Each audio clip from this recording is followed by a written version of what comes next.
আসসালামু আলাইকুম প্রিয় বন্ধুরা। একটি রাত, হ্যাঁ, শুধুমাত্র এই একটি রাতেই শেষ হয়ে যায় পুরো একটা পরিবারের জীবনের গল্প। আমি কোন বিষয় নিয়ে কথা বলতেছি তা ইতিমধ্যে আপনারা ভিডিওর টাইটেল এবং থাম্বনেল দেখে বুঝে গেছেন। রংপুরে হিন্দু একটি পরিবারের 4 জন সদস্যকে এক রাতের মধ্যেই হত্যা করা হয়েছে। এই হত্যাকাণ্ডের সাথে কারা জড়িত এই বিষয়ে একটি পুলিশ ব্রিফিং হয় এবং পুলিশ সম্পূর্ণ তদন্ত করে তারা 2 জন আসামিকে বাহির করে।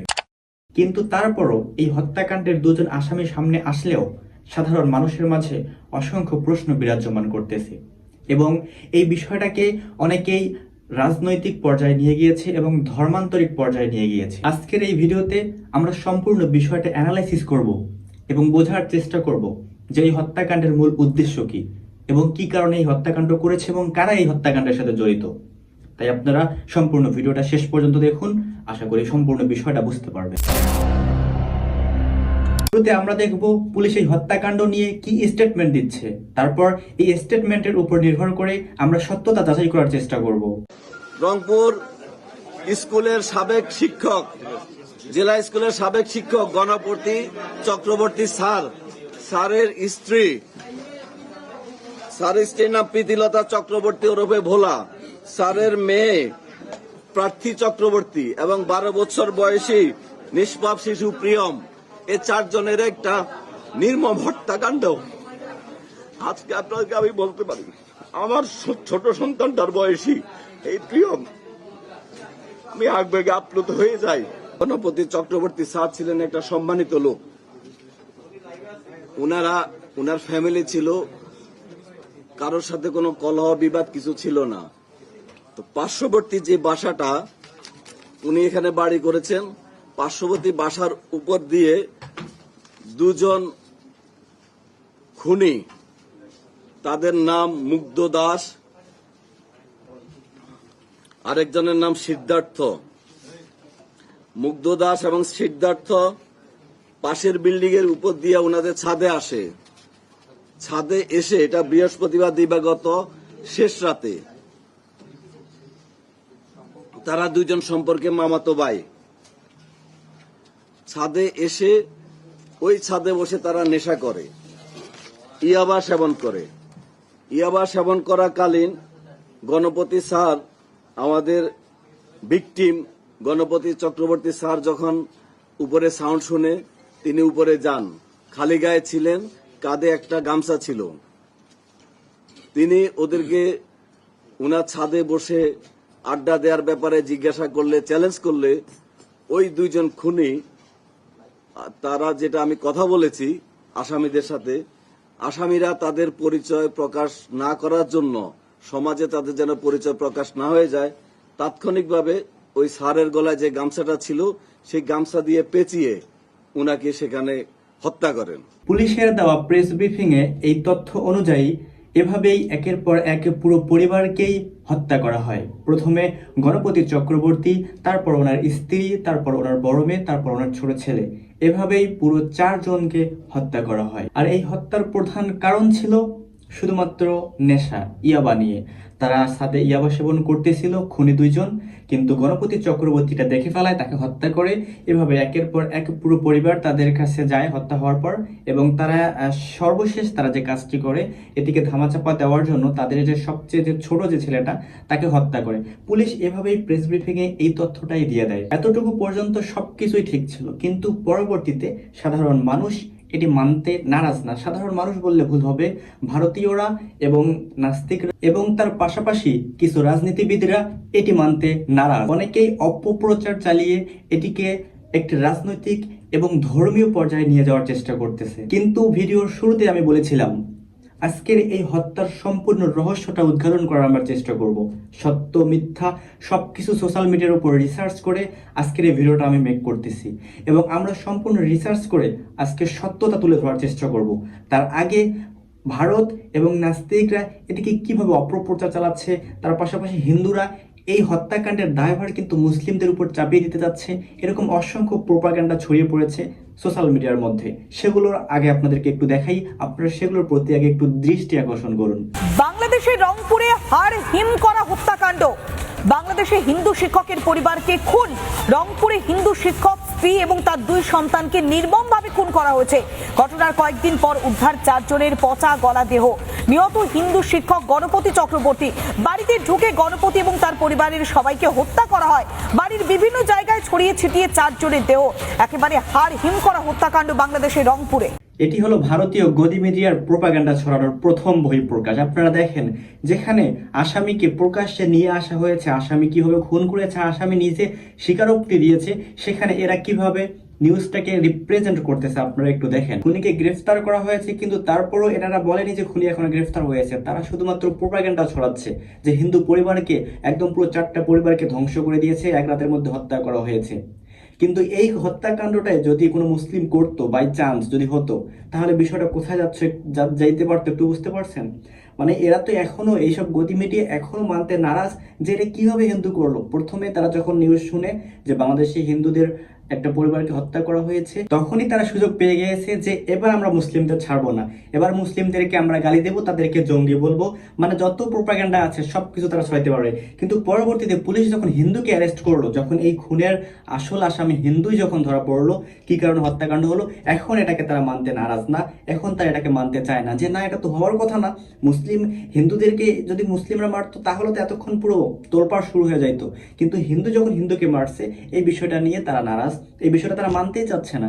শুধু গদি মিডিয়া না, নাস্তিকরা এই বিষয়ে কি মতামত পোষণ করতেছে এটা একটু দেখে। কারণ নাস্তিকদের তো পেটের ভাত চলে হিন্দুদের জন্যই, কারণ তারা ইসলামদেরকে নিয়ে সমালোচনা করে, ইসলামকে নিয়ে বাজে কথা বলে। তাদের এই সমস্ত ভিডিও কারা দেখে? ভারতীয় হিন্দুরাই দেখে। তো হিন্দুদের পক্ষেও তাদেরকে একটু কথা বলতে হবে, তা না হলে তো তাদের আবার খাওয়া দাওয়া বন্ধ হয়ে যাবে, তাদের তো পেট চলবে না। তাদের পেট চালানোর জন্য তো অবশ্যই এই বিষয়ে কথা বলতে হবে।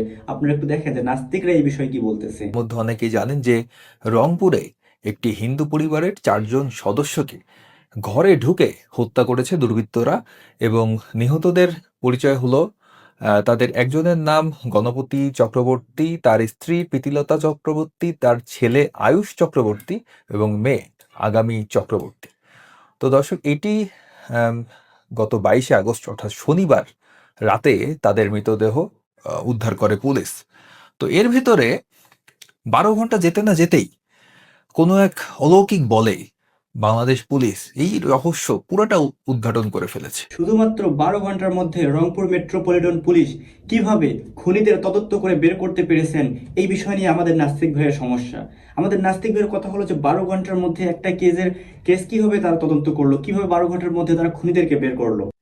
মানে ভাবা যায় যে যেই পুলিশ যে বছরের পর বছর একটি কেস উদ্ঘাটন করতে পারে না, তারা মাত্র 12 ঘন্টায় একটি কেস, পুরো রহস্য এবং কারা দোষী কারা আসামি সবকিছু উদ্ঘাটন করে ফেলেছে। এবং তাদের কেসটি আপনি যদি পড়েন, তাদের ব্রিফিং যদি আপনি দেখেন, তাহলে বুঝতে পারবেন যে কখন কি ঘটেছে, কোন সময় কি ঘটেছে, কিসের পরে কি ঘটেছে, একদম পুঙ্খানুপুঙ্খভাবে তারা কিন্তু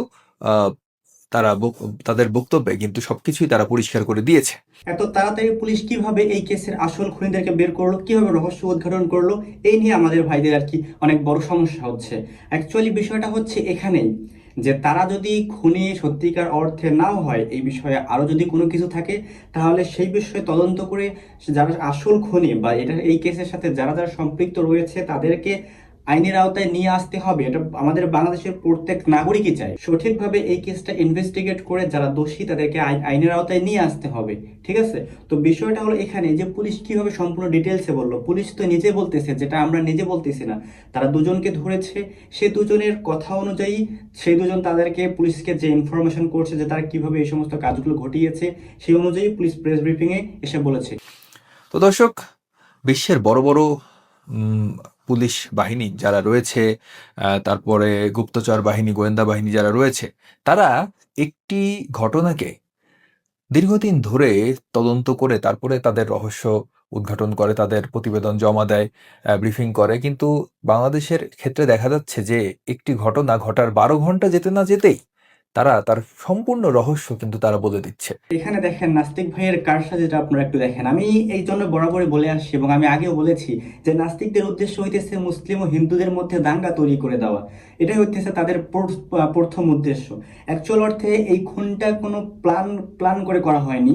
পুলিশের তথ্য অনুযায়ী যে তারা ইয়াবা সেবন করতেছিল, দুজন খুনি, যাদেরকে ধরেছে তারা ইয়াবা সেবন করেছিল। তাদেরকে ইয়াবা সেবন করতে অবস্থায় এই শিক্ষক যিনি উনি দেখে ফেলায়, তাকে প্রথমে হত্যা করে, এভাবে পরপর 4 জনকে হত্যা করে। কিন্তু তারপরে এখানে সবার প্রশ্ন আসে যে কিছু কিছু প্রশ্ন আসতেছে, যেমন প্রথম প্রশ্ন যে গামছা দিয়ে কিভাবে তাদেরকে হত্যা করলো, এবং আরো কিছু প্রশ্ন আসতেছে যে দুজন মিলে 4 জনকে কিভাবে হত্যা করেছে।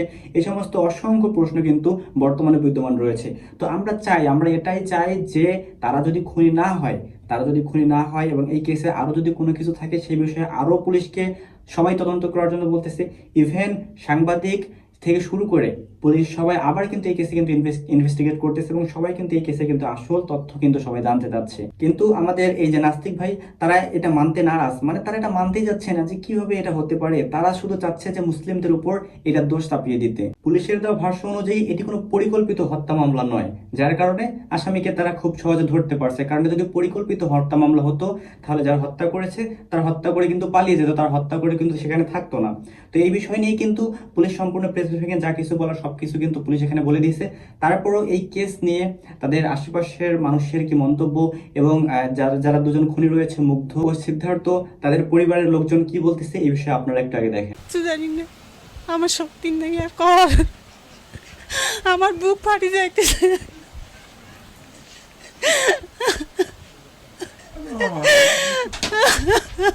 মাদক ব্যবসা ধরেন আপনারা, বাচ্চা কাচ্চারা ভালো হোক, আমরা এইটাই চাই। আর এই যে খারাপই কাজটা করছে তার আমি শাস্তি চাই। আমার ছেলেও শাস্তি দেব, আমি তাই চাই। তার মায়ের এই কথা অনুযায়ী তার ছেলে যে ইয়াবা সেবন করতো বা নেশাগ্রস্ত ছিল, এই কথাটা সম্পূর্ণ বোঝা যাচ্ছে যে কারণ উনি প্রথমে মাদকের বিরুদ্ধে কথা বলেছেন। কারণ ওনার ছেলে ইয়াবা সেবন করার কারণে কিন্তু এই হত্যাকাণ্ডটা হয়েছে, এবং নেশার কারণেই হত্যাকাণ্ডটা ঘটেছে। তো এখানে কিন্তু নেশাকেই সর্বপ্রথম প্রাধান্য দেওয়া হচ্ছে। তো উনি মা হিসেবে যতটুকু বলেছেন উনি সঠিকই বলেছেন। কিন্তু তারপরও এই নাস্তিক ভাই এবং কিছু ভারতীয় উগ্রবাদী হিন্দু রয়েছে যারা মানে এই সমস্ত বিষয়টা মানতে নারাজ না। তো তাদের জন্য আরেকটি ভিডিও ক্লিপ আমি এখানে অ্যাডজাস্ট করে দেখাতে চাই। ভাই এটা কি ইয়াবা সংক্রান্ত ঘটনা? ভাই ছোট বাচ্চাকে কেন মারছিলেন? ভাই বলেন এই শার্টটা কি আপনার ছিল? ভাই বলেন। ভাই কথার উত্তর দেন না। ঘটনা কি? ঘটনা কি বলে? ভাই বিদ্যুতের লাইন কেন বন্ধ করছে? ওই বাচ্চাটারে কেন মারছে? ভাই বিদ্যুতের লাইন এর সাথে জড়িত ছিল বলবেন। কারা জড়িত ছিল বলবেন। এই সিদ্ধার্থ মুগ্ধ কথা বলেন। এই সিদ্ধার্থ মুগ্ধ কথা বলেন। কথা বলেন সিদ্ধার্থ। উগ্রবাদী হিন্দু এবং নাস্তিকদের কথা এবং অসংখ্য মানুষ ফেসবুকে স্ট্যাটাস দিতেছে যে এই খুনের সাথে মুসলিমরা জড়িত আছে, কিন্তু হিন্দুদেরকে ফাঁসানো হয়েছে। অ্যাকচুয়াল অর্থে সম্পূর্ণ বিষয়টা এখানে বোঝা যায় যে তাকে যদি ফাঁসানো হতো সে কিন্তু প্রেস ব্রিফিং এর সামনে অর্থাৎ মিডিয়ার সামনে কিন্তু সে নিজেকে নির্দোষ প্রমাণ করতো। সে কিন্তু বলতে পারতো যে আমি এটা করিনি বা আমরা এই খুনের সাথে সম্পৃক্ত না, এটি কিন্তু বলতে পারতো। আর এখানে সব থেকে বড় একটা বিষয়, একজন স্বাভাবিক সেন্সে অবস্থায়, আমরা যেভাবে স্বাভাবিক অবস্থায় রয়েছি এভাবে আমরা কেউ কিন্তু হত্যাকাণ্ডের সাথে জড়িয়ে যেতে পারবো না। তবে আমাদেরকে মনে রাখতে হবে যে তারা কিন্তু নেশাগ্রস্ত অবস্থায় ছিল, এবং ইয়াবা সেবনের ফলে কি হয় এবং এটার সাইড ইফেক্ট কিভাবে কাজ করে, মানুষের মেন্টালিটি কিভাবে কাজ করে, এটা একটু আপনাদেরকে একটু দেখাই দেই। কেউ যদি ইয়াবা সেবন করে তাহলে তার মধ্যে যে দিকগুলো লক্ষণ হয় বা সে তার যে সাইড ইফেক্ট গুলো রয়েছে বা সে নিজেকে যেমনটা ভাবতে শুরু করে বা তার মেন্টালিটি যেরকম হয়ে যায়, শুরুতে যে বিষয়টি বলা হয়েছে এখানে যে অতিরিক্ত আত্মবিশ্বাস বা নিজেকে খুব শক্তিশালী মনে হয়। পয়েন্টটা আপনারা দেখেন, তারা কিন্তু নেশাগ্রস্ত অবস্থায় ছিল। তো সেই হিসেবে তারা কিন্তু এমনটা হতে পারে, এবং অনেক কথা বলা, অস্থিরতা ও অতিরিক্ত সক্রিয়তা হয়, রাগ বিরক্তি দ্রুত বেড়ে যায়, অর্থাৎ তাদের রাগ কিন্তু দ্রুত বেড়ে যায়। হয়তো তাদের এই বিষয় নিয়ে তারা যখন সেবন করতেছিল, শিক্ষক যিনি রয়েছেন উনি হয়তো ওনাদেরকে কোনো কিছু বলেছেন, এই নিয়ে হয়তো তারা রাগ হয়েছে বা রাগের বশে তারা এই সমস্ত করেছে।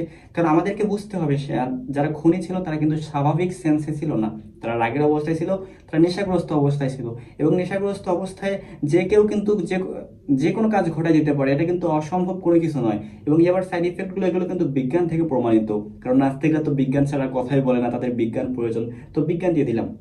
কিন্তু তারপরে এখানে এখন প্রশ্ন হচ্ছে যে এই খুনের সাথে অ্যাকচুয়াল অর্থে কি তারা জড়িত আছে কিনা, বা এই খুনের সাথে আরো কেউ জড়িত আছে কিনা, সেই বিষয়টা অবশ্যই তদন্ত করতে হবে। এই খুনের সাথে কোনো ধর্মকে নিয়ে আসা যাবে না, এবং কোনো রাজনৈতিক পথকে তো দেখাই যাবে না, কারণ ভারতীয়রা চেষ্টা করতেছে এটিকে রাজনৈতিক পর্যায়ে নিয়ে যাওয়ার জন্য, এবং রাজনৈতিক কিছু দলও চেষ্টা করতেছে এটিকে রাজনৈতিকভাবে নিয়ে যাওয়ার জন্য। অ্যাকচুয়াল অর্থে যে বিষয়টা যে এই খুনের সাথে হিন্দু, মুসলিম, বৌদ্ধ, খ্রিস্টান যেই হোক তাকে শাস্তির আওতায় নিয়ে আসতে হবে। কারণ একটা পরিবারকে ধ্বংস করে দিয়েছে এক রাতের মধ্যে, একটা নির্দোষ ফ্যামিলিকে তাদেরকে হত্যা করেছে।